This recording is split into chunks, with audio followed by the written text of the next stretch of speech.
أعوذ بالله من الشيطان الرجيم بسم الله الرحمن الرحيم الحمد لله رب العالمين والصلاة والسلام على رسول الله أستغفر الله رب البرايا أستغفر الله من الخطايا ولا حول ولا قوة إلا بالله العلي العظيم ولا حول ولا قوة إلا بالله العلي العظيم ولا حول ولا قوة إلا بالله العلي العظيم لرضاء الله تعالى. الفاتحة.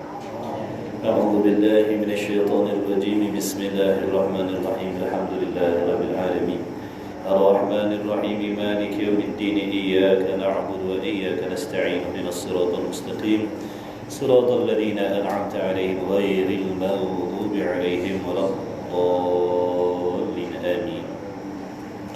أعوذ بالله من الشيطان الرجيم بسم الله الرحمن الرحيم الحمد لله رب العالمين والصلاة والسلام على رسول الله وعلى آله وصحبه أجمعين. سبحانك لا علم لنا إلا ما علمتنا إنك أنت العليم الحكيم. اللهم افتح علينا حكمتك وانشر علينا من خزائن رحمتك يا أرحم الراحمين. ربنا زدنا علما وفهما يا كاشف المشكلات اكشف الحجب عن وجوه هذه المعاني حتى نطلع على خفية هذه المسائل واحفظنا من الخطأ والضلال فأنت موفق كل أمر وأنت علام الغيوب برحمتك يا أرحم الراحمين. وهب لنا يا وهاب علما وحكمة وللرزق يا رزاق كلنا مسهلا وبالخير يا فتاح وافتح لنا وبالهدى وبالعلم كلنا يا عليم مفضلا. اللهم علمنا ما جهلنا وذكرنا ما نسينا. اللهم اجعل أعمالنا خالصة لوجهك الكريم. وصلى الله على سيدنا محمد وعلى آله وصحبه وبارك وسلم. الحمد لله رب العالمين. أما بعد. السلام عليكم ورحمة الله وبركاته. Hadirin hadirat rahimakumullah. Alhamdulillah,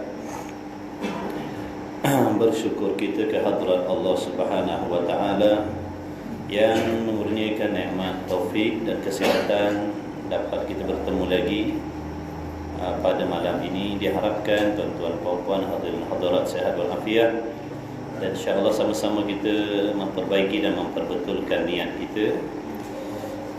Semoga Allah Ta'ala mengurniakan kepada kita ilmu yang bermanfaat, ilmu yang berkat insya-Allah. Di sambungan kitab Muniyatul Musalli pada muka surat baris 7 daripada bawah. Bismillahirrahmanirrahim.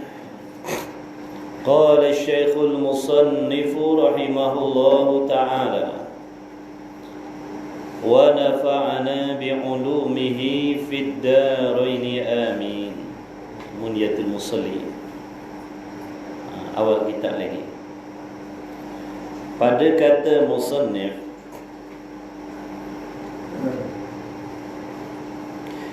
dulu hadis Rasulullah sallallahu alaihi wa alihi wasallam, ma utiya 'abdun fid dunya khairan ay yu'dhana lahu rak'atain yusallihima.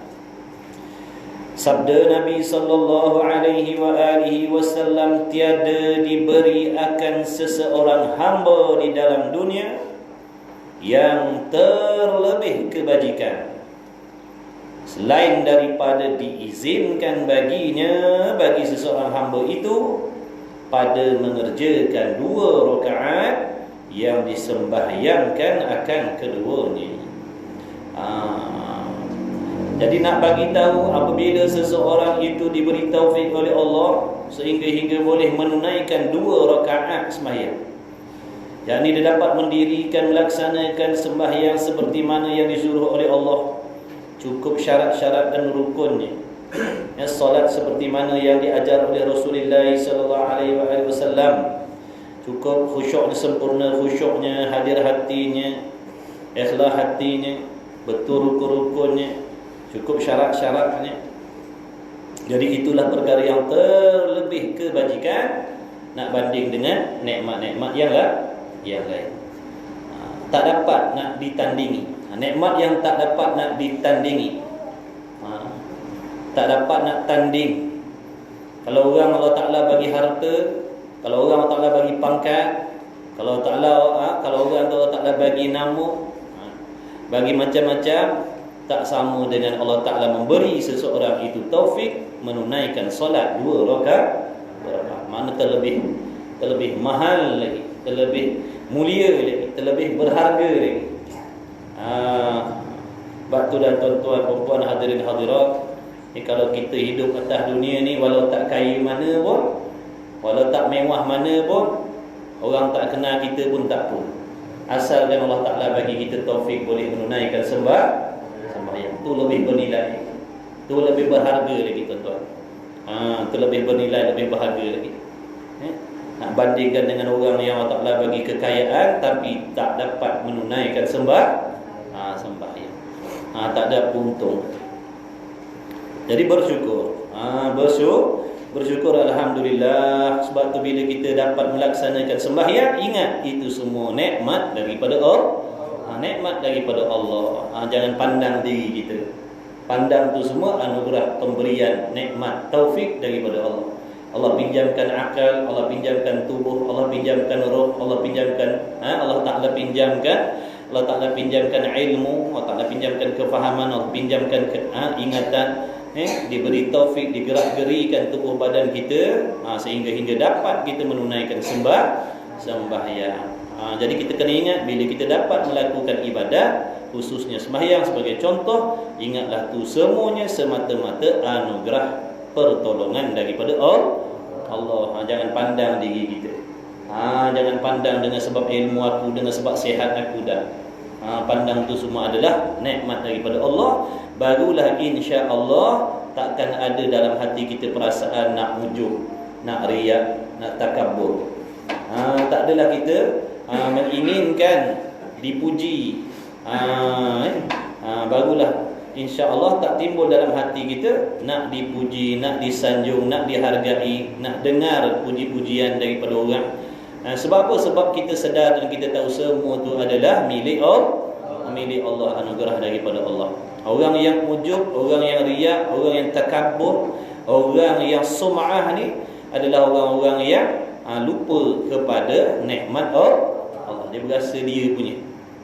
Dia berasa dia punya. Tu yang dia harap orang puji. Sebab dia berasa dia punya. Kalau dia ingat solat ni daripada A sampai Z, zahir batinnya adalah nikmat daripada Allah, insya-Allah dia tak akan harap pujian-pujian daripada orang. Bahkan dia memuji Allah dengan sebab diberi taufik. Tak adalah kita perasan. Yang timbul ujub perasan beribadat tu sebab dia lupa Tuhan. Bila lupa Tuhan, dia ingat ke diri dia. Ingat ke diri. Bila ingat ke diri tu yang kita nak orang puji diri kita. Tapi kalau ingat ke Tuhan, nikmat Tuhan, pertolongan Tuhan, insya-Allah lupa diri. Lupa ke diri. Maknanya dia tak ingat diri dia, tapi dia mengingati Allah. Kita kena puji Tuhan. Syukur kerana Allah pilih kita dengan diberi taufik. Syukur kepada Tuhan yang memberi taufik. Seronok kepada Allah yang memberi taufik. Bukan seronok pada sembahyang tu, seronok pada Tuhan yang mengurniakan sembahyang. Kalau kita seronok dengan nikmat, seronok dengan taufik, maknanya hati kita tak sampai kepada Allah. Contoh, kalau saya bagi tuan-tuan duit, tuan-tuan suka kat duit, bukan suka kat saya. Faham tak tu? Jadi bila kita dapat nikmat, syukur, seronok kepada Tuhan yang memberi nikmat. Bukan seronok dengan nikmat tu. Seronok pada Tuhan yang memberi nikmat. Baru betul insya-Allah. Kalau suka atas nikmat, mana tak sampai lagi hati kita kepada Allah. Kemudian katanya musannif lagi, fa fiha yahsulu lahul khalwatu ma'ahu wal infiradu bihi wal mujalasatu lahu wal inqita'u ilaihi. وفيها ترفع عن قلوبهم الحجب والأستار وتجلى فيها حقائق الأسرار وتشرق فيها الأنوار ففيها تكون المناجاة والمصافات وهي صلة بين العبد وبين ربه عز وجل. Maka padanya sembahyang hasillah, makna dapatlah baginya, bagi musalli, Musalli makna orang yang sembahyang. Padanya sembahyang tu dapatlah baginya, bagi orang yang sembahyang khalwah. Ia serta Allah. Makna dia berkhalwat dengan Allah, bersunyi-sunyi dengan Allah. Bersunyi-sunyi dengan Allah, bermunajat dengan Allah, merayu-rayu dengan Allah, mengadu-ngadu dengan Allah, merintih-rintih dengan Allah. Itu sembahyang. Dan dapat asing ia hamba dengan Allah. Dia dapat mengasingkan diri dia, yakni semata-mata dia dengan Allah sahaja. Sebab tu dalam solat, dalam hati kita jangan memikirkan selain daripada Allah. Jangan fikirkan anak, jangan fikirkan bini, jangan fikirkan laki, jangan fikirkan harta, jangan fikirkan urusan dunia, jangan fikirkan urusan akhirat yang lain. Dan dapat sekedudukan bagi hamba tadi, dan memutuskan dirinya kepadanya Allah, dan dapat padanya itu mengangkatkan daripada hati mereka itu orang sembahyang akan dinding dan tabir yang antara hamba dan antara Tuhannya. Jadi dengan sembahyang tadi itu mengangkat hijab, mengangkat hijab, mengangkat dinding di antara hatinya dengan Allah. Kalau tak, hati kita duduk bersibuk memikirkan selain Allah, tapi dalam sembahyang tak ada benda yang mendinding di antara kita dengan Allah. Hati terus ingat kepada Allah. Ni cerita orang yang sembahyangnya kamil, orang yang sempurna. Kita tak dapatlah ni. Kita ni dalam sembahyang itulah kita duduk sibuk benda-benda lah. Dalam sembahyang itulah kan kita sibuk memikirkan kerja yang tak sudah. Waktu relax macam ni kita tak nak mikir. Angkat takbir aja, Allahu Akbar, mula dah kita tadi fikir, tu kerja tu belum siap, kerja ni belum siap, ini masa tu lah nak mikir nak sembahyang. Sehingga yang lebih hebat martabatnya dalam sembahyang, dia jadi kasyaf dalam sembahyang. Dia boleh jumpa barang yang hilang dalam sembahyang. Dalam sembahyang boleh jumpa barang hilang. Luar sembahyang cari berhari-hari tak jumpa. Dalam sembahyang Allahu Akbar, nampak tu dah barang. Bawah almari pun. Masya-Allah. Tu kita lah orang biasa-biasa ni. Orang hebat-hebat dah. Dia dalam sembahyang dia tak ingat apa dah. Bahkan diri dia pun dia tak ingat dah. Hatinya penuh, sepenuh-penuh hatinya mengingat Allah. Sepenuh-penuh hatinya mengingat Allah. Itu orang yang lebih-lebih, orang yang hatinya bersih. Macam tu lah. Kita dengar khabar dah. Dengar khabar, dengar cerita dah. Bila kita dah tahu orang yang hebat-hebat macam tu sembahyang dia, macam tu hati dia, kita bandingkan dengan diri kita. Baru nampak jauh beza kita dengan mereka. Kalau tak kan, kita lah wali. Kalau tak kan kita lah wali. Kita banding dengan orang tak sembahyang, memanglah kita wali. Dah tu sembahyang Jumaat pula tu. Main fardu tak buat, main Jumaat seminggu sekali. Lepas tu kita banding dengan orang tak sembahyang, memanglah kita rasa baik sangat dah kita. Sebab tu tuan-tuan perempuan hadirin hadirat, dalam bab amal ibadat ni jangan tengok orang bawah-bawah. Dalam bab amal ibadat ni kena tengok orang yang lebih-lebih, tok-tok guru, alim ulama, wali-waliullah, nabi rasul. Baru nampak siapa kita. Baru nampak kehinaan kita. Baru nampak yang kita ni tak ada ibadat lagi. Orang yang buat ibadat ni, dia buat segala yang Allah suruh, dia tinggalkan segala yang Allah larang, zahir dan batin. Zahirnya membuat apa yang Allah suruh, meninggalkan apa yang Allah larang. Batinnya, hatinya pun macam tu, buat yang Allah suruh, tinggal segala yang Allah larang. Kita campur. Yang Allah suruh kita buat pun tak semua. Lepas tu yang Allah larang kita buat semua. Zahirnya pun begitu, batinnya pun begitu. Semayang, tutup aurat, puasa, qiyamul lail, baca Quran, mengaji. Pi mata tengok benda haram, telinga tak ada benda haram, lidah cakap benda haram, kaki pergi tempat haram, tangan ambil benda haram, perut isi benda haram. Hati pula Sabar-sabar agak. Ikhlas-ikhlas agak. Dengki-dengki juga. Sangka-sangka jahat pun ia juga. Tu kita. Tu passion kita beribadat. Tapi berasa dah macam dah, alhamdulillah. Ni kalau mati 2-3 hari ni syurga dah ni. Berasa dah.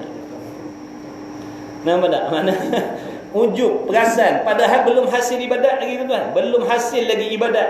Kalau macam itulah keadaan kita, belum hasil ibadat lagi. Makna tak ada peluang, makna nak selamat tu jauh sekali. Yang betul-betul selamat, buat yang disuruh, tinggal yang dilarang. Ni baru insya-Allah. Ni dah kita buat yang disuruh, buat yang dilarang. Bukan tu ibadat yang Allah suruh. Yang Allah suruh buat yang disuruh, tinggal yang dilarang. Kita buat yang disuruh, buat yang dilarang. Kan ke lain tu. Mana sama pula kan ke lain tu. Tiba-tiba kita berasa alhamdulillah. Alhamdulillah.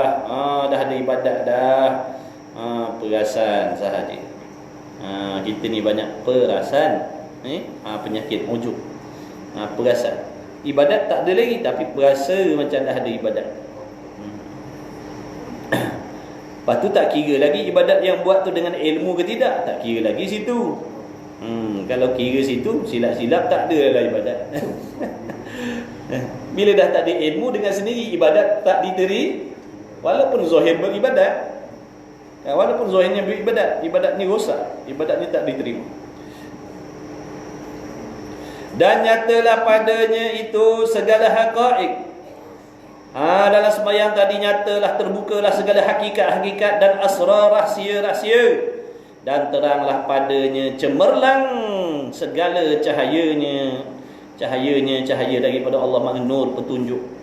Dan adalah padanya munajat, padanya sembahyang tadi, munajat hamba dengan Tuhannya.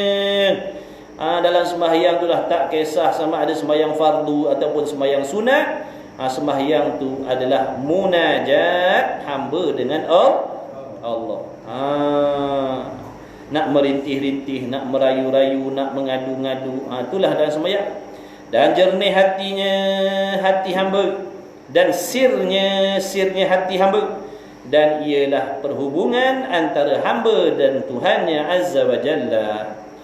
Itu sembahyang, perhubungan kita dengan Allah, tanpa perantaraan. Tanpa perantaraan, hanya kita dengan Tuhan saja. Sembahyang. Kata Muhammad bin Ali At-Tirmidzi radhiyallahu taala anhu, bahawa bermula sembahyang itu imaduddin. Sembahyang itu tiang bagi agama. Tiang bagi agama. Jadi agama tu ibaratnya macam rumah, macam bangunan. Sembahyang itu tiang yang nak meneguhkan bangunan tadi. Sebab itulah kalau nak buat rumah, tiang kena ada. Tiang tu pula sendiri kena bahan binaan. Tiang tu tadi pun mestilah betul dia punya bancuhan dia. Ada besi cerucuk ni, cukup simen ni, cukup pasirnya, cukup airnya. Barulah menghasilkan tiang yang sempurna. Tiang yang sempurna, tiang yang kuat, tiang yang teguh, tiang yang kukuh. Bila tiang teguh, kukuh, insya-Allah bangunan teguh kukuh lah. Jadi tiang ni ibaratnya sembahyang tadi. Maka sembahyang ni kena berkualiti. Sebab tu dia bagi perumpamaan sembahyang ni macam tiang, supaya kita mudah nak faham fungsi dia. Apa jadi kalau bangunan ada tiang tapi tiangnya tak kukuh, pasir je banyak, simen sikit-sikit, besi cerucuk pun tak ada. Makna roboh juga bangunan tu tadi. Begitulah juga sembahyang. Kalau kita sekadar sembahyang, rukunnya tak ada, syaratnya tak ada, rukun qaulinya tak betul, rukun fi'linya tak cukup, makna ibaratnya macam tiang tadi lah, tiang yang bancuhannya tak betul tadi. Sebab itulah agama jadi goyang juga walau sembahyang sekalipun. Sembahyang dah tapi jadi goyang juga agama dia. Boleh dijual beli agama dia. Orang sogok duit boleh jual agama. Itu menunjukkan agama tak kuat lah tu. Padahal sembahyang. Kenapa jadi macam tu? Nak menunjukkan sembahyang dia tadi tu tidak berkualiti. Sembahyang yang didirikan tu tak betul. Ibaratnya macam tiang tadi. Tiang yang bancuhannya tak betul tadi. Tak teguh juga rumah tu kalau tiang tu sendiri bahan binaannya tak cukup. tak betul, tak ikut sukatan. Begitulah nasibnya, begitulah keadaannya. Sembahyang yang sekadar didirikan melepaskan batuk di tangga saja, asalkan sembahyang sudah.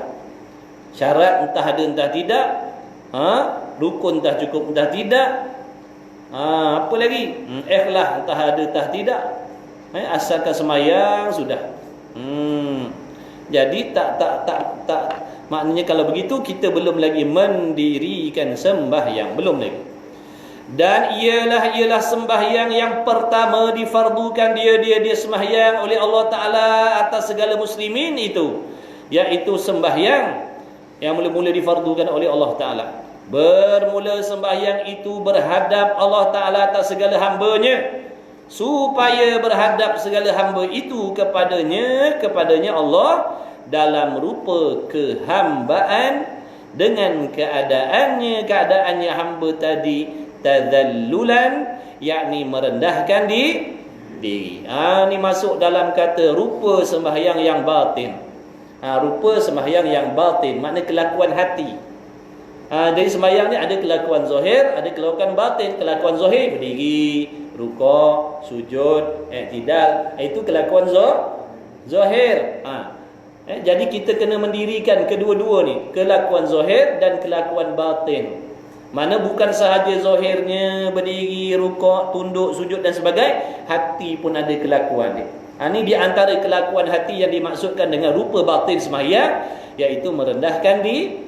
Merendahkan diri, walaupun kita orang hebat, walaupun kita orang baik, walaupun kita orang mulia contoh, tapi dalam sembahyang menghinakan diri sehina-hina dengan Allah, mengaku banyak dosa, mengaku banyak salah, mengaku ahli maksiat, mengaku banyak buat jenayah dengan Allah, mengaku tidak ikhlas, mengaku banyak penyakit hati. Dalam sembahyang, jangan memuji-muji diri dalam sembahyang, bahkan menghinakan diri dalam sembahyang, lebih-lebih lagi waktu kita rukuk, waktu kita sujud. Duk mengaku, ya Allah, aku banyak dosa, aku banyak maksiat, amal ibadat tak ada lagi, amal ibadat tak cukup lagi, amal ibadat tak sempurna lagi, ada ilmu tak beramal pula tak ikhlas. Contoh, hinakan diri dalam hinakan diri kita dalam sembahyang. Dan tasliman, yakni menyerahkan dirinya hamba ataupun musalli bagi Tuhannya, menyerahkan diri kita kepada Allah. Serah diri. Mengaku bersalah dengan mengaku bersalah, ya Allah, mengaku bersalah. Andai kata Allah Ta'ala nak turunkan bala, nak turunkan azab, nak turunkan balasan dengan dosa dan maksiat yang kita nak buat, yang kita dah buat, makna bila-bila masa boleh Allah Ta'ala nak balas kejahatan kita. Betul? Tengah-tengah semayang tu Allah boleh balakan kita dengan sebab dosa-dosa yang kita buat. Tapi harap pada Allah, mohon ampun, mohon maaf ya Allah. Menyerah diri. Dan tabadzulan, yakni hina, menghinakan diri. Tadi merendahkan diri, menghina diri, mana kita cela diri kita. Kita cela diri kita, bukan memuji diri, mencela diri kita. Macam kita cela orang tu, kan kita biasa cela orang. Pernah tak kita cela diri kita? Jarang kita cela diri sendiri. Biasa kita cela orang, kita kata orang bodoh, orang jahat, orang maksiat, orang tu cela orang tu. Pernah tak kita cela diri kita? Jarang. Payah nak cela diri ni. Sebab kita ni jenis kasihkan puji-puji, kasihkan puji-pujian, bencikan celaan. Sebab tu bila orang cela kita, kita marah. Bila orang cela kita, kita tak suka. Tapi bila orang puji kita, kita seronok kita. Manis muka kita bila orang puji. Bila orang cela kita, berkerut muka kita. Dan takhaddu'an, yakni dengan khudu'. Khudu' hati, rindu hati, suka hati. Dan takhasyu'an, yakni khusyuk, hatinya tidak mengingat selain daripada Allah. Hatinya tidak bersibuk, hatinya tidak berbimbang di dalam sembahyang, melainkan memikirkan perkara-perkara yang bersangkut paut dengan orang panggil urusan sembahyang. Hatinya tak memikirkan benda lain melainkan memikirkan perkara-perkara yang bersangkut paut dengan sembahyang. Dan mengingat kepada Allah, mengingatkan erti-erti bacaan Quran, zikir, tahmid dan sebagainya yang dibacakan dalam sembahyang, dihadirkan hati, diingatkan, difahamkan. Yang lebih hebat, dia boleh tahu apa hukum hakam daripada ayat-ayat yang dibaca. Yang lagi sempurna, dia beramal pula dengan ayat-ayat yang dibaca itu. Kalau ada hukum hakam dalam itu, dia amalkan. Dan taraghuban, yakni gemar dan suka. Sambil-sambil sembahyang tu, sambil hatinya, perasaannya seronok. Seronok. Di sembahyang tadi dalam keadaan hatinya seronok. Seronok. Seronok ni rasa betul? Rasa seronok. Macam kita buat benda-benda hobi-hobi kita tu, seronok kita buat, khayal kita, asyik kita. Tak nak berhenti kalau boleh. Sebab apa tu? Jadi tak nak berhenti tu sebab seronok aja. Jadi dalam sembahyang ada juga dia punya seronok ni. Ada orang-orang yang dapat rasa seronok dalam sembahyang. Itulah yang sepatutnya. Dalam sembahyang tu dia merasakan seronok sembahyang. Inilah di kalangan para nabi, para rasul, sahabat-sahabat Nabi radhiyallahu taala anhum, auliya'illahi sholihin, arif billah, orang yang hebat-hebat tu sembahyang dia lama. Sebab apa lama? Sebab seronok. Dia tak ada rasa jemu, tak ada rasa meluat, tak ada rasa hambar. Dia jadi seronok. Ni pun kita dengar cerita juga. Macam seronok main handphone tu. Seronok, payah nak berhenti. Payah nak berhenti. Dia ada seronok dia. Ada syok dia. Ada syok, khusyuk. Khusyuk dekat-dekat. Khusyuk, syok. Khusyuk tu syok lah. Hatinya syok dengan Allah, tak ada teringat yang lain. Khusyuk, syok. Tak ada teringat. Dan tamalluqan, yakni dengan rindu dendam. Dalam sembahyang itulah dia nak melepaskan rindu dendam dia dengan Allah. Tak ada dah kita ni. Kita rindu pada makhluk. Kita rindu pada makhluk. Hati kita penuh dunia. Hati kita sibuk dengan dunia. Mana nak teringat kepada Allah? Mana kita nak teringat kepada Allah? Ni orang yang hebat, Allah kekasih dia. Allah tu kekasih dia. Dia rindu lah. Rindu sangat-sangat dengan Allah. Macam mana? Wallahualam. Sebab kita tak rasa. Sebab kita tak rasa. Yang kita rasa rindu dengan makhluk. Tu yang kita biasa rasa. Rindu dengan Allah kita tak pernah rasa lagi. Rindu dengan Allah kita tak pernah rasa. Rindu dengan akhirat kita tak pernah rasa. Tapi rindu dengan hal-hal dunia, rindu dengan sesama makhluk, itu kita rasa. Rindu dengan mak bapak kita, rindu dengan anak bini kita. Rindu tu. Ni tak rindu dengan Tuhan. Rindu dengan Tuhan. Maka wukuf itu, yakni berdiri itu rupa tadallul, dan takbir itu rupa taslim, menyerahkan diri, dan thana dan tilawah itu rupa tabadzul, dan rukuk itu rupa takhaddu', dan sujud itu rupa takhasyu', dan julus yakni duduk itu rupa targhib, makna gemar, dan tasyahud itu rupa tamalluk. Maka berhadaplah segala hamba kepada Allah Ta'ala dengan itu sekaliannya, supaya berhadap Allah Subhanahu Wa Ta'ala atas mereka itu dengan tarahum, yakni dengan kasihannya, yakni dengan sifat belas kasihan Allah, dan lemah lembutnya Allah. Jadi bila Allah Ta'ala tahu hamba dia tadi dalam sembahyang menyerahkan segala zahir batinnya kepada Allah, dengan rindu dendamnya, dengan khusyuknya, dengan seronoknya, maka Allah Ta'ala membalas dengan memberi rahmat. Allah Ta'ala membalas dengan memberi belas kasihan. Allah membalas dengan sifat lemah lembutnya Allah, sebagai balasan kepada orang yang sembahyang yang sangat-sangat sempurna tadi. Sebab itulah kalau kita sembahyang hati kita tak khusyuk, nanti kat bawah tu dia kata ibarat seperti kita menghadiahkan kepada raja yang sangat mulia hadiah yang menghinakan raja. Itu ibarat kalau kita sembahyang dalam keadaan tak sempurna. Ibaratnya macam ada raja, katalah hari keputeraan raja, kita bagi hadiah, tapi hadiah yang kita bagi tadi bukan tanda nak memuliakan. Hadiah yang kita bagi tadi seolah-olah nak memalukan raja tadi. Kita menyerahkan apa? Hamba abdi kita hadiahkan dayang contohnya, tapi dayang yang buta je mata.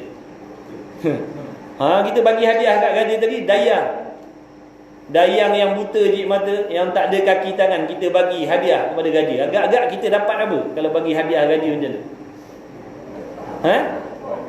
Dapat nampak.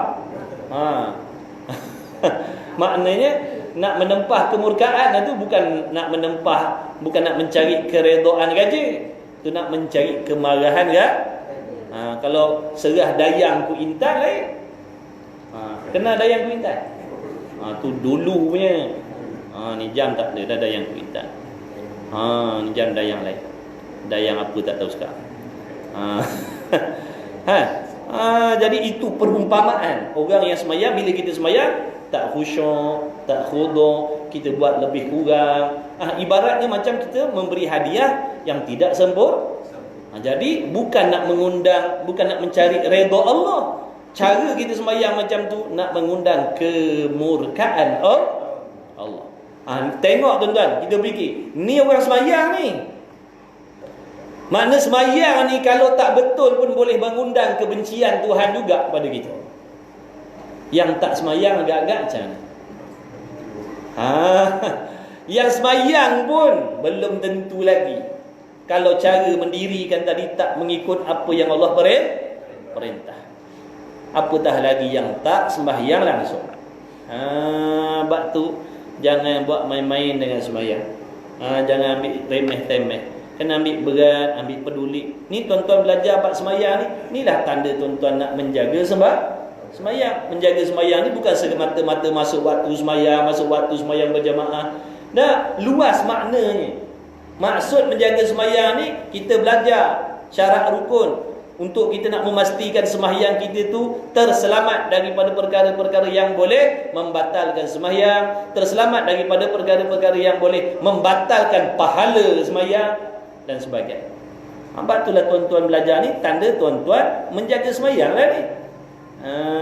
Kalau sekadar sembahyang tapi tak belajar, tak masuk dalam kata orang menjaga sembahyang. Sebab sembahyang yang dibuat tanpa ilmu tadi tak selamat, tidak akan aman daripada perkara yang membatalkan sembahyang. Kata Al-Imam Al-Ghazali rahimahullahu ta'ala, bila kita tak nak belajar, contohnya kalau ilmu yang sangkut paut dengan sembahyang, boleh jadi kita akan mengekalkan, membuat benda-benda yang membatalkan sembahyang berpuluh-puluh tahun.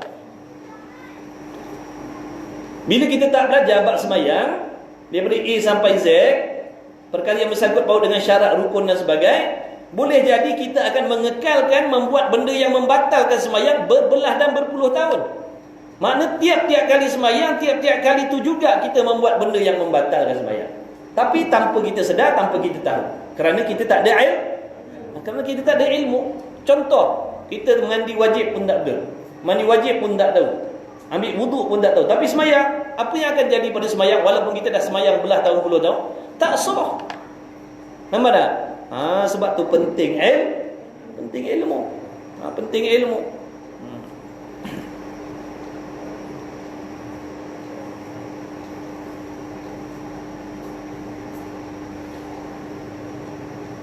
Maka tiada sesuatu daripada pekerjaan agama yang terlebih besar daripada ini, yakni daripada sembahyang. Jadi amal badaniah, ibadat yang bangsa, ibadat yang dilakukan dengan tubuh badan, tak ada yang boleh menandingi baik haji, baik umrah, baik puasa, baik qiyamul lail, baik sedekah, baik apa pun ikutlah. Tak boleh lawan tak boleh lawan sembahyang. Sembahyang ni besar sangat, mulia sangat, agung sangat. Orang pergi haji tak sama besar pahala sembahyang lagi. Besar lagi pahala sembahyang. Haji ada orang-orang je boleh buat. Sembahyang semua orang boleh buat. Zakat ada orang-orang je boleh buat. Solat semua orang ada harta, orang tak ada harta, orang sakit, orang cacat, orang apa, semua sembahyang. Dan sabda Nabi sallallahu alaihi wasallam, bermula sembahyang itu nur. Sembahyang tu nur, mana cahaya ataupun petunjuk. Dan lagi sabdanya Nabi sallallahu alaihi wasallam, sentiasa Allah Taala berhadap atas hamba dengan mukanya, yakni dengan rahmatnya Allah, selama berkekalan ia hamba di dalam sembahyang. Selama mana orang tu duduk dalam sembahyang, selama itulah dia mendapat rahmat Allah. Kalau lama sembahyang, lamalah dia dapat rahmat. Makin lama dia sembahyang, makin lamalah dia mendapat rahmat Allah. Dan bahawasanya Allah Subhanahu Wa Taala mendirikan mukanya, yakni rahmatnya, kepada seorang kamu selama ada berkekalan berhadap ia hamba tadi, atasnya sembahyang. Dan kerana inilah adalah sembahyang sangat banyak faedahnya, yakni sangat banyak kegunaannya, lagi ia sembahyang membukakan bagi hati bagi orang yang kepapaan. Orang yang papa hatinya, dengan sembahyang tadi boleh mengkayakan hati. Orang yang papa hati dia miskin, hatinya papa. Dengan sembahyang tadi boleh mengkayakan hati. Mengkayakan hatinya makna hatinya tak berhajat, tak berkehendak kepada makhluk, bahkan hatinya hanya bergantung berhajat kepada Allah. Dan yang mempunyai daruri daripada ahli qulub, maka muliakan akan mereka itu tatkala mendirikan sembahyang, maka hilang pada hatinya daripada tiap-tiap yang digemarnya dan yang disukanya, dan hilanglah daripada hatinya daripada itu akan segala yang dikasihnya yang lain daripada Allah Subhanahu Wa Taala. Mana segala keseronokan, segala kerinduan, segala kesukaan, maknanya segala-gala keseronokan, kenikmatan tadi hilang daripada hatinya apabila dia menunaikan sembahyang. Segala kenikmatan, segala keseronokan, segala kelazatan, segala keindahan, segala keasyikan yang bangsa dunia, semua hilang apabila dia sembahyang. Hilang semua kelazatan, kenikmatan, keseronokan, melainkan yang ada dalam hatinya hanya Allah Subhanahu Wa Taala saja. Dan kerana inilah firman Allah Subhanahu Wa Taala, wa'mur ahlaka bis-shalah wastabir 'alaiha la nas'aluka rizqa nahnu narzukuk. Suruh olehmu akan ahli kamu, makna anak isteri kita dan orang yang berada di bawah tanggungjawab kita, suruh dengan mendirikan dengan mendirikan sembahyang. Kalau kita majikan, kita kena suruh pekerja kita sembahyang. Kalau kita bos, kita kena suruh pekerja kita sembahyang. Itu tanggungjawab juga tu. Masuk dalam tanggungjawab bos-bos juga. Dia ketua, dia yang mentadbir, dia yang memerintah urusan orang Islam yang bawah jagaan dia. Maka dia kena ingatkan pekerja dia sembahyang. Tak nak sembahyang tu hal dia. Makna dia punya majikan tadi kena ingat sembahyang. Itu kewajipan. Bukan ambil berat tentang pekerjaannya, tentang sembahyang pun kena ambil berat kan. Sembahyang, dia tak nak sembahyang, lepas tanggungjawab kita. Pergi suruh lagi hari-hari sembahyang. Dan suruh ahli keluarga kita mendirikan sembahyang. Kalau anak-anak kita yang umur 7 tahun tu dah suruh sembahyang dah. Wajib atas ibu bapa menyuruh dia sembahyang. Walaupun anak kita tu belum balik, dia baru mumayyiz baru. Mumayyiz dengan balik tak sama. Mumayyiz makna budak-budak yang dah pandai beza yang baik, yang buruk, yang bersih, yang kotor. Dia dah cerdik, cuma belum keluar mani, belum keluar haid. Tapi dia dah cerdik dah. Itu nama mumayyiz. Selagi tak sampai umur dia 15 tahun tu, suruh sembahyang.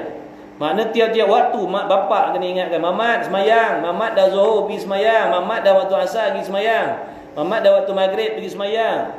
Tiap-tiap waktu wajib ibu bapa mengingatkan you. Kalau ibu bapa tak suruh, berdosa ibu bapa. Satu hari 5 kali tak suruh, 5 kali dosa. Kena suruh. Kalau kita suami nak keluar rumah, pesan dengan bini kita, yang abang tak ada kat rumah ni, abang nak balik rumah bini nombor 2. Tolong ingat tak? Tolong ingatkan nak semayang. Kena pesan. Contoh. Makna yang bini satu pun macam tu tak? Abang nak keluar pergi kerja ni, ni kan Zuhur Asar, tolong ingatkan nak semayang. Kadang-kadang saya orang rumah ni diharapkan untuk laki. Dia duduk tengok TV main handphone. Marahkan dia tadi. Marah. Bukan orang kat sini, orang tempat lain. Kena pakat-pakat lah, tolong-menolong lah. Suami tak ada, isteri tolong. Macam tu. Pakat-pakat tolong. Barulah insya-Allah. Jangan harap isteri je, jangan harap suami aja tolong-tolong. Sebab tu kalau susah seorang isteri, cari 2. Diringan sikit. Susah 2, cari 3, cari 4. Tak nak susah, tak payah cari. Itu. Kemudian katanya musannaf. Mana tadi? Hilang dah. Jap cari mana tadi. Jumpa dah. Surah Al-Mu. Makna suruh semayang, jangan kesian budak-budak. Jangan kesian. Subuh pun kejut dia. Mamat bangun, subuh dah semayang. Dia tak nak semayang, dia tak dosa. Kita tak suruh tu, kita berdoa. Sebab apa? Nak membiasakan dia. Bila sampai umur dia akil balik, katalah umur dia 12 tahun balik, umur dia 15 tahun balik, 14 tahun balik, 13 tahun balik, mudah dah, ringan dia pergi semayang. Bayangkan daripada umur 7 tahun dah suruh semayang, mau tak ringan dia. Ini umur 40 baru kita suruh semayang. Dia suruh kita balik. Daripada tu tujuan dia bukan sebab mereka tu mukallaf dah, mereka tak mukallaf, tak memayyiz. Tujuan dia nak membiasakan. Supaya nanti jadi mudah. Dan sabar ia ahli atasnya. Suruh semayang dan suruh sabar atasnya tak semayang. Sebab kalau tak sabar tak boleh semayang. Sabar ni dalam 2 bentuk. Satu, sabar nak buat taat, sabar nak buat nak meninggalkan maksiat. Nak tinggalkan maksiat pun kena sabar, nak buat taat pun kena sabar. Sebab itulah sabar ni jalan yang nak menyampaikan kita kepada syurga. Dengan sabarlah yang menyampaikan kita kepada syurga. Tiada kami, kata Allah Ta'ala, pinta akan kamu rezeki. Tengok. Allah Ta'ala duduk sindi kita. Allah Ta'ala kata, aku tak minta rezeki kat kau orang. Kami, makna kami lah, kata Allah, yang memberi rezeki akan kamu. Jadi kau jangan risau. Allah suruh solat, kau solat lah. Jangan risau dengan solat tadi jadi kurang rezeki lah. Buang masa semayang. Elok kan berniaga, tak payah berhenti-berhenti semayang, lagi banyak untung. Time semayang. Jangan risau pasal rezeki. Allah yang memberi rezeki. Allah tak minta kepada kita Allah tak minta kepada kita rezeki. Allah yang bagi kita rezeki. Faham tak rezeki? Yang kita faham rezeki ni kaya. Yang kita faham bila sebut rezeki kaya. Rezeki kaya. Bila sebut rezeki je kaya. Padahal rezeki itu banyak bentuk. Ada yang mewah, ada yang sederhana, ada yang sedikit. Nampak tak? Yang kita faham bila rezeki je mewah. Rezeki je mewah ni yang jadi masalah ni. Padahal apa yang Allah Ta'ala bagi pada kita dah cukup dah. Apa yang Allah Ta'ala dah bagi pada kita cukup dah. Untuk nak buat ibadat cukup dah. Untuk nak buat ibadat dah cukup dah rezeki yang Allah Ta'ala bagi pada kita. Tapi oleh kerana hati kita ni selalu duk tengok orang-orang lain yang lebih daripada kita, kita merasakan rezeki yang Allah bagi pada kita tak cukup. Sebab apa? Kita nak lebih senang, nak lebih mewah. Padahal yang dah ada ni cukup dah untuk nak ibadat. Sebab tu dalam Islam dia ajar kita ni sifat qanaah, memada. Jangan tamak dengan harta benda yang ada dalam tangan orang Orang lain apa yang Allah Ta'ala bagi kita tu dah memang patut padan untuk kita dah. Allah sukat elok dah, adil dah Allah Ta'ala bagi banyak tu. Sebab kita tak tahu kalau banyak lebih daripada tu boleh jadi kita jadi rosak, jadi binasa, mana kita tahu. Kan? Kan ke tak kan? Kan ke tak kan? Kan lah jawab. Kita tak tahu. Waktu kalau kita senang kaya besok, kita tak tahu hati kita macam mana. Boleh jadi korun, mana tahu. Belum kaya memanglah kita cakap kalau aku kaya, kan dia lagu kalau aku kaya. Kalau aku kaya semua jalan-jalan lubang-lubang dia nak tampal semua, bil api, bil air, bil apa, bil telefon semua dia nak tolong bayar. Kalau dah kaya tengok, kau bayarlah sendiri, pahal pula nak suruh kau bayar.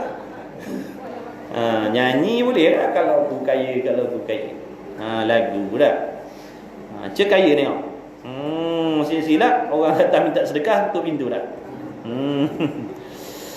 Yang memberi rezeki akan kamu. Jadi Allah Ta'ala bagi elok dah tuan-tuan. Apa yang Allah Ta'ala tetapkan tu elok dah. Contoh macam ni, Allah Ta'ala tetapkan kita orang macam ni, ada isteri, ada anak-anak, ada tanggungjawab, ada pekerjaan. Kadang-kadang kita berasa bukankah elok kalau tak ada jadikan aku ni duduk kat pondok belajar mengaji. Jangan tuan-tuan. Apa yang Allah Ta'ala buat ni elok lah. Kita nak kena betulkan hati kita. Jangan kita kata Allah, kenapa Allah Ta'ala jadikan aku ni orang yang duduk luar? Kan elok kalau aku duduk kat pondok mengaji pagi, petang, siang, malam. Jangan. Kita tak tahu bagaimana kalau kita duduk kat dalam. Boleh jadi kita duduk kat dalam tu kita jadi orang sombong. Jadi orang angkuh, jadi takabur, jadi ujub, mana kita tahu. Sebab itulah apa yang Allah dah tetap dah elok. Kita yang nak kena elokkan hati kita. Biar duk sangka baik dengan qada qadar Allah.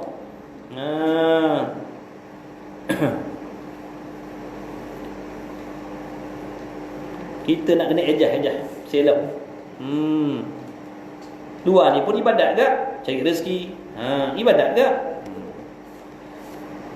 Kalau dah semua orang duduk pondok, siapa nak buat tijanai kat luar? Apa nak repair kita? Apa nak repair? Dah semua duduk pondok mengaji je. Siapa nak buat rumah? Siapa nak jahit baju? Dah semua mengaji. Allah Ta'ala buat elok dah. Supaya saling boleh saling tolong-menolong, bantu-membantu, saling perlu memerlukan. Apa yang ada kat dia tak ada kat kita, apa yang ada kat kita tak ada kat dia. Itulah Allah Ta'ala nak buka ruang ibadat. Boleh tolong-menolong.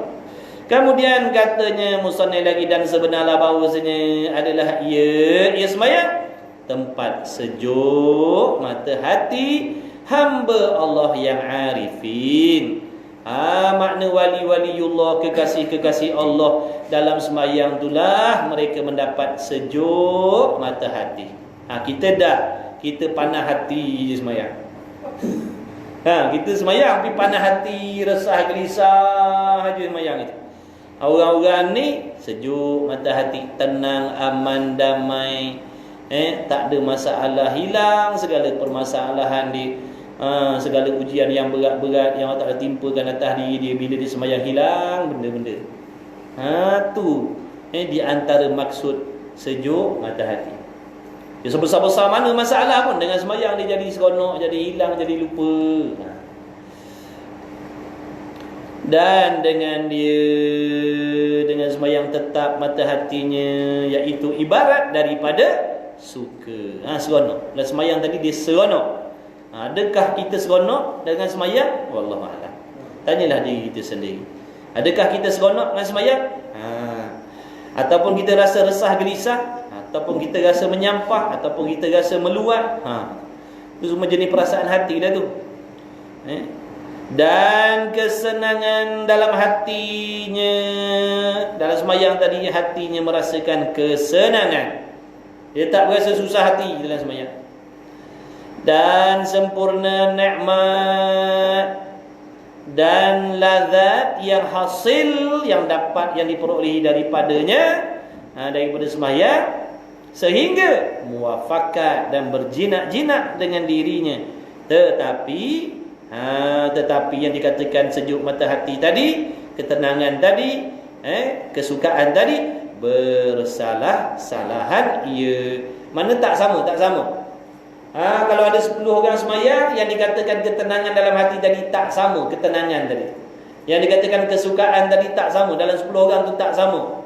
Sebab apa tak sama? Sebab bersalah-salahan dengan martabat, kelakuan dan maqam mereka itu dengan sekira-kira makrifahnya. Itu semua kembali kepada sejauh mana kefahaman, pengenalan diri dia terhadap Allah. Orang yang makin kenal Allah, yang sangat-sangat kenal Allah, yang sangat-sangat memahami Allah, yang imannya teguh, yang imannya kuat, yang keyakinannya sangat dahsyat, maka dia punya rasa rindu, dendam, takut dan sebagainya tadi lainlah, tak sama. Dengan kita yang tak kenal Tuhan ni, lain rasa dia. Orang yang kenal Tuhan lain rasa dia. Itu mengikut martabat masing-masing lah. Ikut martabat masing-masing. Sama macam takutlah, takut kepada Allah. Tak sama takut kita orang awam dengan takut orang-orang yang lebih-lebih sisi Allah. Sebab mereka lebih mengenal Allah, mereka lebih memahami Allah. Jadi takutnya lebih daripada kita, segan dia lebih daripada kita. Sehingga tak buat dosa, tak buat maksiat, walaupun dalam keadaan dia bersunyi-sunyi. Tak buat dosa, tak buat maksiat, walaupun dalam bersunyi-sunyi. Bukan saja bersunyi-sunyi jasad, hati dia pun tak berani buat maksiat, walaupun tak ada orang nampak kelakuan tak berani dia nak simpan dendam, dengki, sangka jahat. Dia tak berani. Sebab apa? Pengenalan dia terhadap Allah tu sangat-sangat hebat. Malu dia terhadap Allah tu, yakin dia terhadap Allah tu sangat-sangat hebat. Sehingga dalam hatinya nak singgah penyakit tu pun tak ada. Jangan kata nak duduk bertapak, nak singgah pun dia tak bagi. Punya hebat. Kita kata singgah, berumah lagi dah. Hati dah jadi rumah syaitan dah. Na'udzubillah. Hati kita ni hasad, dengki, ujub, riak, takabur, sangka jahat, dendam apa, dah jadi rumah syaitan dah hati kita. Na'udzubillah. Terbalik. Penyakit hati macam buah rambai. Semua ada. Semua kategori kita ambil. Kategori dengki ada, kategori dendam ada, kategori sangka jahat ada, kategori takabur ada. Ada lagi. Lengkap. Masya Allah. Lengkap. Itulah hati yang kita bawa menghadap Allah lah semayang. Kalau hati macam itulah kita bawa balik nak menghadap Allah, nak mati, nak bertemu Allah, bawa hati yang macam tu, memang kita mengundang masalah yang besar. Memang kita mengundang cari masalah yang takkan berkesudahan. Waktu usaha, waktu hidup ni, usaha bersihkan hati sebersih-bersihnya. Usaha ni kena ada usaha lah. Di antaranya dengan ilmu, memahami, mengetahui apa akibatnya, apa sebabnya. Usaha lah. Mudah-mudahan Allah kurniakan kita hati yang bersih, hati yang baik. Sebab kita nak mati, nak bertemu Allah, nak kembali kepada Allah dalam keadaan hati yang salim, hati yang sejahtera, hati yang selamat, hati yang sentosa daripada penyakit-penyakit. Tak bawa penyakit hati. Bila mati tak bawa penyakit hati. Bersih hati dia. Dia mati sebagai seorang penyabar, mati sebagai seorang ikhlas, mati sebagai seorang yang suka bersangka baik, mati sebagai seorang pemaaf. Masya Allah. Mati sebagai orang yang merendahkan diri. Hebatlah. Dan dengan dia dengan dirinya tetapi bersalah-salah ia sebab bersalah-salah dengan martabat kelakuan dan maqam mereka itu dengan sekira-kira makrifahnya. Riwayat daripada Hasan radhiyallahu taala anhu bahawa Nabi sallallahu alaihi wasallam bersabda, umpama sembahyang 5 waktu itu seumpama sungai yang deras. Makna sungai yang laju air dia. Berada di pintu seorang kamu. Depan pintu rumah kita ada sungai. Nabi nak gambarkan sembahyang 5 waktu ni ibaratnya, perumpamaannya seperti ada sebatang sungai yang sangat-sangat laju airnya. Depan rumah pula. Memandi ia seorang padanya pada sungai yang airnya derah depan rumah tadi. Tiap-tiap hari 5 kali. 5 kali mandi sehari. Bukan 5 hari sekali. Bukan 5 hari sekali. 5 kali sehari. Maka apa yang tinggal atasnya atas seorang yang mandi tadi daripada karatnya, yakni daripada bahawasanya, yakni daripada kotorannya, sempat ke nak jadi kotor, sempat ke nak bau masam, sempat ke nak bau busuk, sempat ke nak berdaki? Tak sempat. Bau kekejap mandi 5 kali. Tak sempat nak berdaki.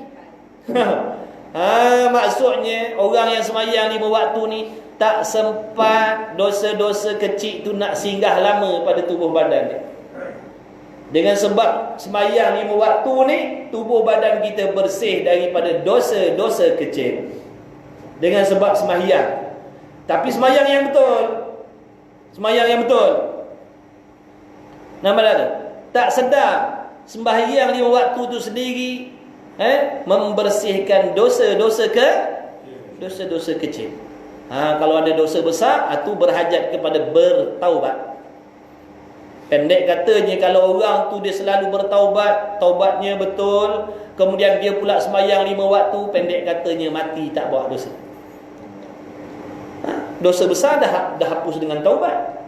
Dosa kecil dah terhapus dengan sembahyang. Tu tak kira lagi langkah kaki nak pergi surau, nak pergi masjid sembahyang. Hapus lagi dosa kecil. Tak kira lagi dengan sedekahnya, dengan Qurannya, dengan solawatnya. Bersih.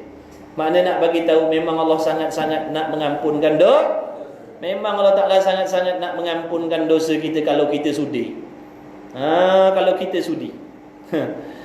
Kecuali kita tak sudi. Tak sudi, tak dapatlah. Yakni bahawasanya 5 waktu semayang itu menyucikan daripada segala dosa, yakni dosa kecil. Dosa besar tak? Dosa besar tak? Mengumpat dosa besar. Dengki dosa besar. Takabur dosa besar. Ini berhajat kepada taubat. Dengan solat tak gugur dosa dengki. Dengan taubat tak gugur dosa mengumpat, tuan-tuan. Dengan solat tak menggugurkan dosa fitnah. Itu berhajat kepada taubat. Cukup syarat rukun. Menyucikan daripada segala dosa. Tiada tinggal satu dosa. Satu dosa pun tak tinggal, melainkan diampunkan akan dia. Melainkan diampunkan segala dosanya oleh Allah, melainkan dosa yang besar. Maka berkehendak ia dosa besar kepada taubat. Dosa besar berhajat pada taubat. Dosa kecil dengan solat 5 waktu tadi, Allah bersihkan tubuh badan kita.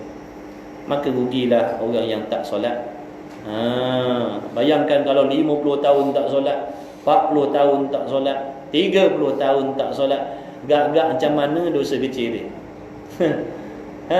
Kecil-kecil dah 50 tahun kumpul, 60 tahun kumpul, agak-agak macam Masya Allah. Taubatnya tidak.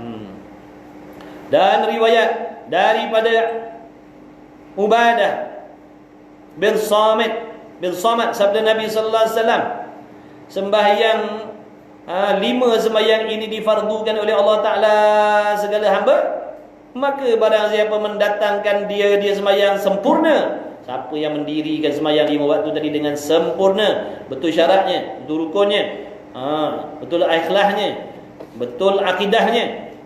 Sebut je sembahyang daripada bab istinja lagi betul dah, bab taharah betul dah, mandi wajib betul, ambil wuduk betul, pakaiannya betul, dan sebagainya. Dan tiada dikurangkan haknya sembahyang. Yang mengurangkan akan dia adalah bagi orang yang sembahyang dengan sempurna tadi pada Allah Ta'ala. Janjiannya Allah. Apa janji Allah bagi orang yang sembahyang sempurna? Bahawa memasukkan dia ke dalam syurga. Orang yang solat dengan sempurna masuk dalam orang yang dapat janji daripada Allah. Apa Allah janji? Allah janji nak masukkan dia syurga. Orang sembahyang. Orang semayang ada janji syurga. Orang tak solat tak ada jaminan nak masuk syurga. Orang tak solat tak ada jaminan syurga, tuan-tuan. 50-50. Orang tak solat 50-50. Itu atas limpah kurnia Tuhan lah, atas belas kasihan Allah. Kalau Allah nak bagi. Ada pun orang solat janji syurga. Orang tak solat tak ada janji. Begitulah juga mati dalam iman, mati dalam husnul khatimah. Itu untuk orang yang solat. Orang tak solat tak ada jaminan mati husnul khatimah. Sebab tu kita bersungguh-sungguh kena jaga solat, khususnya diri kita dan anak isteri kita. Tak nak masuk dalam golongan orang yang rugi daripada kemuliaan-kemuliaan yang nak diberi oleh Allah. Dan barang siapa meninggalkan akan dia akan sembahyang dan meringankan dia sembahyang dengan haknya sembahyang, tiada ada baginya daripada Allah Ta'ala itu janjian. Tak ada janjian. Jika dikendak dikasihi akan dia, maka jika dikendak diseksanya nyanyi orang yang meringankan dan tidak sembahyang. Dan yang terakhir sekali, dan lagi sabda Nabi sallallahu alaihi wasallam bahawa ini seorang laki-laki sesungguhnya ia sembahyang dan kesalahannya dihantarkan di atas kepalanya. Jadi segala kesalahan dosa-dosa ni pikul atas kepala kita. Maka tiap-tiap kali sujud gugurlah kesalahannya hingga habis kesalahan. Tiap-tiap kali sujud, mana dosa-dosa yang kita tanggung atas kepala tadi jadi gugur, jadi jatuh. Dan gugur segala kesalahan ketahui oleh kamu, hei orang yang berkehendak kemenangan, setengah daripada orang yang muhafiz, mana setengah masuk dalam pada sebahagian daripada orang yang menjaga, yakni yang memelihara akan bagi semayang dan mendirikan dia semayang, hendaklah ia memelihara akan segala syaratnya semayang. Dan maka adalah syarat semayang itu 9 perkara. Jadi masuk dalam kata orang yang menjaga semayang, dia menjaga syarat semayang. Ada berapa syarat semayang? Syarat sah semayang ada 9. Nak tahu tak 9? Bulan depan, insya-Allah. Bulan depan lah, dah sampai waktu kita nak balik lah. Kita nak balik lah, insya-Allah. Mudah-mudahan dengan berkat majlis ilmu, dengan berkat taufik yang diberi oleh Allah, dengan berkat keikhlasan dan kesungguhan tuan-tuan perempuan yang hadir, dengan berkat tuan pengarang kita, dengan tuah junjungan besar Nabi kita Muhammad sallallahu alaihi wasallam, mudah-mudahan segala doa-doa kita, hajat-hajat kita yang baik, yang bangsa dunia yang bangsa akhirat dikabulkan oleh Allah, dipermudahkan oleh Allah, diberikan kesihatan yang sempurna, dipanjangkan umur, diberikan ilmu yang bermanfaat bagi barakah, serta diberikan rezeki yang halal serta berkat, sehingga akhir keturunan kita. Allahumma amin. Mudah-mudahan dijadikan anak isteri kita, dilahirkan di kalangan kita anak-anak yang soleh, yang solehah, yang menuntut ilmu, yang baik hati, yang mengenal Allah, yang teguh iman. Allahumma amin. Bismillahirrahmanirrahim. Alhamdulillahirabbil alamin wassalatu wassalamu ala rasulillah wa alihi. Allahumma rabbana anfa'na bima 'allamtana rabbana 'allimna alladhi ma yanfa'una rabbana fakir ahlana wa qarabati lana fi dinina ma ahli qudri untha wa dhakar. Allahumma khalisna mimma ana fihi khalasan jamila wa sallallahu ala sayyidina Muhammad wa ala alihi wa sahbihi wa baraka wa sallam. Alhamdulillahirabbil alamin. Qabbalallahu minni wa minkum.